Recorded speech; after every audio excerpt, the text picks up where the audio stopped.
남아공에게 0대1이라는 충격적인 패배를 당한 직후 대한민국 축구팬들은 깊은 절망과 혼란에 빠질 수밖에 없었습니다. 단순히 조별리그 2위 자리를 눈앞에서 놓친 것뿐 아니라 이제는 각조 3위 팀들 중 성적이 가장 좋은 팀에게만 주어지는 와일드카드 진출권에 간절히 기대해야 하는 불리한 상황에 처했기 때문입니다. 이 패배는 단순한 경기 결과 이상의 상징적인 의미를 지녔습니다. 팬들은 한때 꿈꿨던 16강 진출이 갑작스레 멀어진 현실에 충격을 받았고, 선수들과 감독진 역시 무거운 책임감과 부담감을 느끼며 자존심이 크게 상했습니다. 그럼에도 불구하고 절망 속에서 희망의 불씨는 완전히 사그라지지 않았습니다. 같은 시간 멀리 떨어진 경기장에서는 예상치 못한 결과가 들려왔는데, 바로 일본과 스웨덴의 경기에서 1대1 무승부가 나온 소식이었습니다.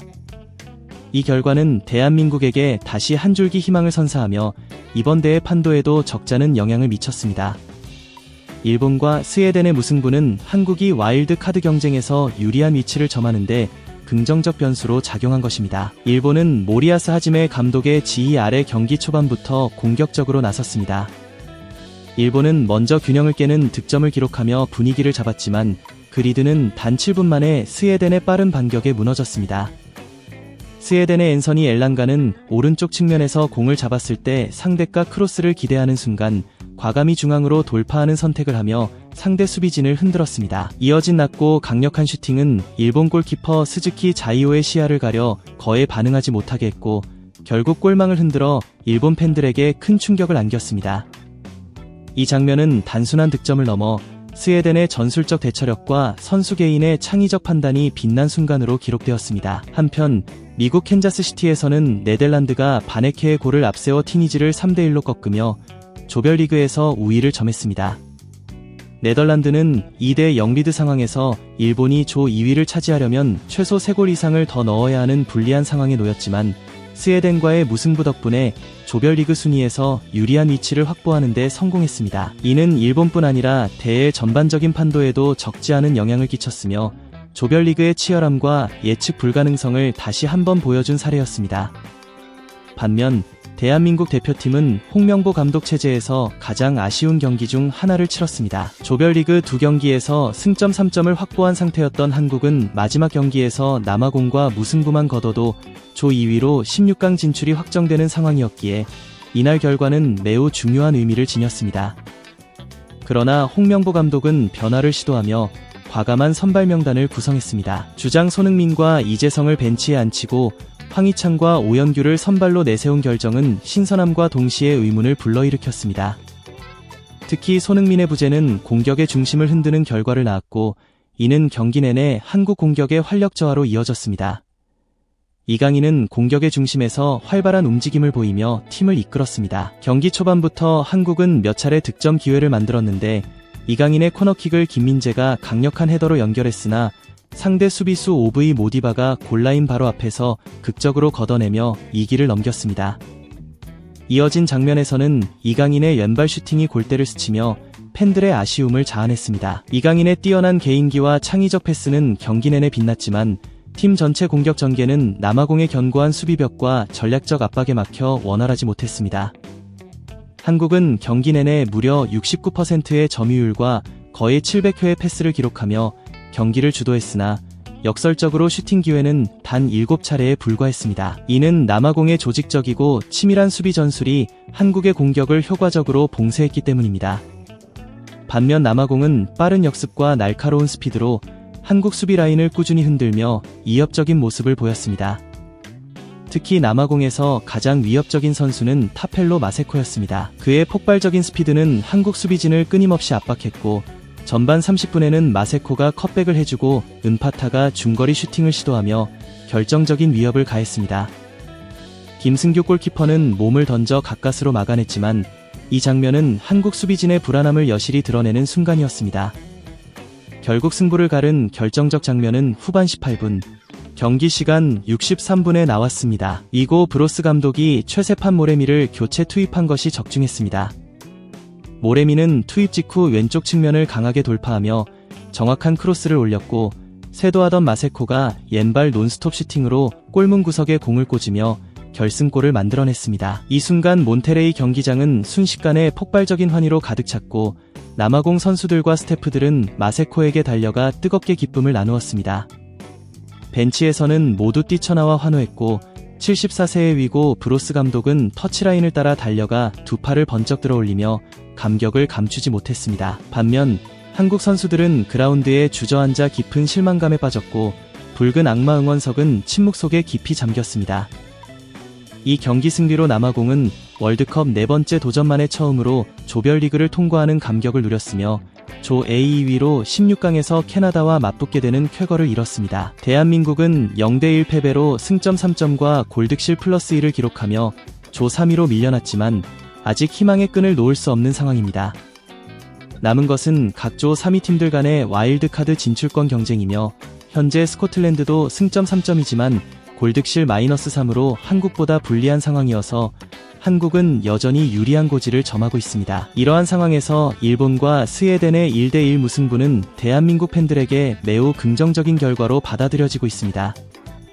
이 결과 덕분에 전체 조별리그 판도가 한국에게 가장 불리한 방향으로 기울어지는 것을 막았고 한국은 와일드카드 진출 가능성을 유지하며 16강 진출 희망을 이어나갈 수 있게 된 것입니다. 만약 대한민국이 각 조 3위 팀들 중 성적이 가장 좋은 팀 중 하나로 16강 진출에 성공한다면 조 1위 팀 중 독일이나 이집트와 맞붙을 가능성이 높습니다. 어느 팀을 만나든 결코 만만한 상대는 아니며 극심한 난관이 기다리고 있음을 알 수 있습니다. 그러나 지금은 무엇보다도 손흥민과 동료들이 남은 조별리그 경기 결과를 끝까지 지켜보며 한 경기 한 경기 최선을 다하는 데 집중해야 할 때입니다.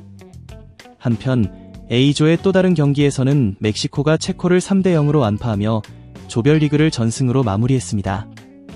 멕시코는 이번 대회에서도 강력한 우승 후보답게 압도적인 경기력을 다시 한번 입증했습니다. 특히 베테랑 골키퍼 기에르모 오초아가 교체 출전하며 개인 통산 6번째 월드컵 무대를 밟는 역사적인 순간도 연출했습니다. 월드컵 6회 출전은 세계 축구 역사에서도 손에 꼽히는 대기록으로 그의 뛰어난 기량과 꾸준함을 보여주는 상징적인 장면이었습니다. 이처럼 대한민국 축구팬들의 시선은 자연스럽게 다른 경기들로 향하고 있습니다. 남아공전의 충격적인 패배로 큰 상처를 입었지만 희망의 불씨는 아직 완전히 꺼지지 않았습니다. 아이러니컬하게도 이번 월드컵에서 한국 팬들이 가장 간절히 바라던 결과 중 하나가 바로 일본과 스웨덴의 1대1 무승부였습니다. 누구도 예상하지 못했던 이 결과가 대한민국의 희망을 이어주는 중요한 변수가 된 셈입니다. 그러나 한국 팬들이 가장 관심을 갖는 부분은 단순히 일본이 스웨덴과 비겼다는 사실만이 아닙니다. 진짜 관심사는 각 조 3위 팀들의 순위 경쟁입니다. 조별리그가 끝날 때마다 순위는 계속 바뀌고 단 한 골의 차이로도 운명이 갈릴 수 있기 때문입니다. 경기 종료 휘슬이 울리자마자 한국 언론들은 일제히 다양한 경우의 수를 분석하며 실시간으로 시나리오를 업데이트하기 시작했습니다. 비록 남아공전 패배로 자력 진출은 불가능해졌지만 손흥민과 대한민국 대표팀에게 16강의 문은 아직 완전히 닫힌 것이 아닙니다. 무엇보다 아쉬운 점은 한국이 스스로 유리한 위치를 놓쳤다는 사실입니다. 남아공과의 경기 전까지만 해도 무승부만 거둬도 16강 진출이 확정되는 상황이었기에 경기 전부터 팬들과 전문가들은 안심하는 분위기였습니다. 그러나 홍명보 감독의 과감한 선발 변화가 기대했던 효과를 가져오지 못했고 특히 주장 손흥민을 벤치에 앉힌 선택은 공격진의 중심을 흔드는 결과를 낳았습니다. 위기 상황에서 팀을 이끌 정신적 버팀목이자 결정적인 활약을 기대받던 손흥민이 벤치에 있는 동안 한국 공격은 힘을 잃었고 경기 흐름을 바꿀 만한 결정력도 부족했습니다.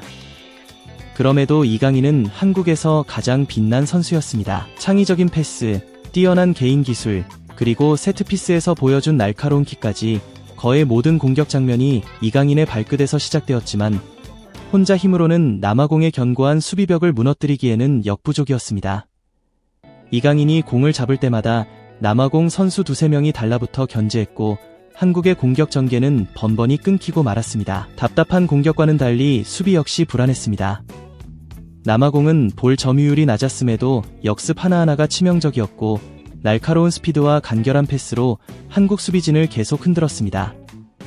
만약 전반전에 김승규 골키퍼가 연달아 결정적인 선방을 하지 못했다면 스코어가 0대1에서 끝나지 않았을 가능성도 충분히 있었습니다. 마세코의 결승골이 터지자 홍명보 감독은 지체하지 않고 승부수를 던졌습니다.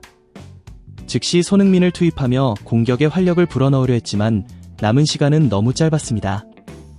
남아공은 전원을 수비 쪽으로 내리며 페널티 박스 앞을 촘촘히 막았고 한국은 좀처럼 결정적인 슈팅 기회를 잡지 못했습니다. 경기 막판은 문자 그대로 한국의 일방적인 공세였고 공은 거의 남아공 진영에서만 움직였습니다. 김민재까지 공격에 가담하며 황인범과 손흥민도 계속해서 크로스를 올렸지만 남아공 수비진은 몸을 아끼지 않는 투혼으로 모든 공격을 막아냈습니다. 결국 종료 휘슬이 울리자 한국 선수들은 그라운드에 주저앉으며 실망감과 안타까움을 감추지 못했습니다. 손흥민은 한동안 경기장 중앙에 서서 전광판에 표시되는 다른 경기 결과를 바라보며 마지막 기적이 찾아오길 간절히 바라는 모습이었습니다. 반면 일본 대표팀 분위기는 전혀 달랐습니다. 비록 승점 1점에 만족해야 했지만 모리야스 하지메 감독은 선수들의 투지와 집중력을 높이 평가하며 스웨덴처럼 피지컬이 뛰어나고 힘있는 팀을 상대로 흔들리지 않고 경기를 마무리한 점을 칭찬했습니다. 무엇보다 일본은 조별리그 통과라는 가장 중요한 목표를 달성했고 순위가 더 떨어져 최악의 시나리오에 빠지는 것도 피하는 데 성공했습니다. 국제축구계 역시 A조를 이번 대회 최고의 조들 가운데 하나로 평가하고 있습니다. 멕시코는 3전 전승을 거두며 압도적인 모습을 보였고 남아공은 한국을 꺾으며 대회 최대 이변 중 하나를 만들어 역사를 썼습니다. 반면 대한민국은 스스로 16강 티켓을 놓치며 이제는 각조 3위 팀들과 치열한 생존 경쟁을 벌여야 하는 상황에 직면했습니다. 그럼에도 한국 팬들은 아직 절망하지 않고 있습니다. 골득 실차가 크게 벌어지지 않았고 아직 조별리그가 끝나지 않은 만큼 와일드 카드 진출 가능성은 충분히 남아있기 때문입니다. 남은 경기에서 몇 가지 결과만 유리하게 나온다면 손흥민과 대한민국은 충분히 16강 무대에 설 수 있습니다. 만약 이 시나리오가 현실로 이뤄진다면 남아공전 패배는 값비싼 교훈으로 남게 될 것이며 한국은 토너먼트 무대에서 다시 한번 명예를 되찾을 기회를 얻게 될 것입니다. 그러나 반대로 남은 결과가 기대와 다르게 흘러간다면 이번 월드컵은 최근 수년간 대한민국 축구 역사에서 가장 실망스러운 대회 중 하나로 기록될 수도 있습니다. 이제 조별리그가 모두 끝나면 모든 시선은 더 이상 그라운드가 아니라 순위표에 집중될 것입니다. 단 한 골, 단 1점의 골득실 차이가 대한민국의 운명을 결정지을 수도 있기에 끝까지 긴장의 끈을 놓지 않고 결과를 지켜봐야 하는 상황입니다. 대한민국 축구 팬들의 가슴은 여전히 뜨겁게 뛰고 있으며 마지막까지 희망의 불씨를 꺼뜨리지 않고 응원하고 있습니다.